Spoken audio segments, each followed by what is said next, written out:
You guys, look at these old ruins that we have here down a regular, ordinary street in the middle of Ormond Beach, Florida, right next to Daytona. You're not going to believe it. It looks like we're in Rome. These are from the 1920s, built here by one man. And I'm going to tell you the story. Come with me. 1924, a guy named Walter Collins Hardesty from Ohio. He was a builder and he was a businessman. He decided he loved it here in Ormond Beach, Florida, and they called it the Riviera of the South. He decided to build these ruins here. They are now ruins. They were once columns. They were painted one time with paint to make it look like marble. This was an entryway. Okay, so over here, there would have been railings. And these stairs take you to these canals that he made. He made these canals. He had decorations on the back walls, and people would come down the stairs. Can you imagine a canoe and a gondola waiting for the families to take them down to the canal into another entrance by the hotel? This is where the gondolas would have been staying, waiting for the families to arrive. And now we have that on both sides of this ordinary street. You're not going to believe this. Not a lot of people know this exists in this area. Right now, there's nothing left. But one time we had lights that were right here. If you can see, there's some remnants of the lights. Must have been beautiful lights. We really don't have any photos what these lights look like. They were all the columns. Above me, there was a trellis with greenery that encompassed a roof, so to speak, above these columns. And you would have that on both sides of the street. He built this street. Now, if you come and follow me, you'll see how he built this street straight up, leading straight to the Grand Riviera Hotel, which is in that direction right there, and the river is behind it, and we're going to take you on that drive. Now, let's go across the street and see the other side of these gorgeous columns and ruins. And we have to be careful because this is a very traffic area. A lot of cars are driving by. Now they have some private property, no trespassing signs, which I don't know who this property belongs to anymore. And there may be alligators in here. We don't know that either. And some other things. But look at this, y'all. How amazing this must have been at one point.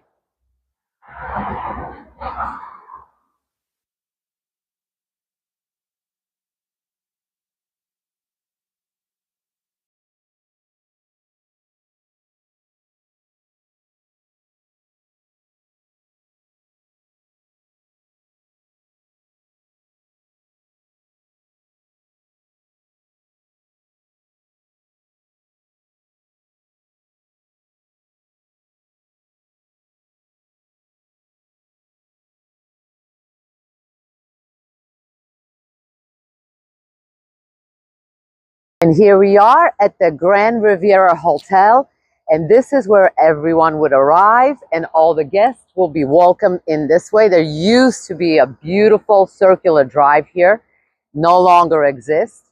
This is now an assisted living facility for the elderly, and it is a beautiful reminder of how these places once were, the hotels that are no longer here.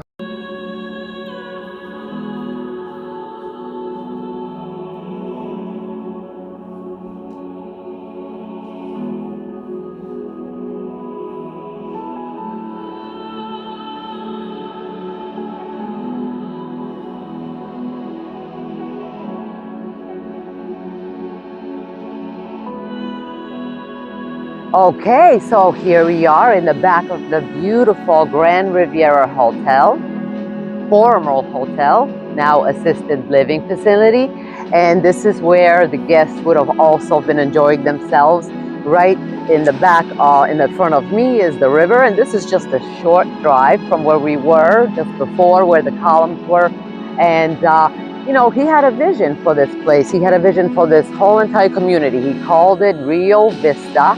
and they felt like this was the Riviera of the South.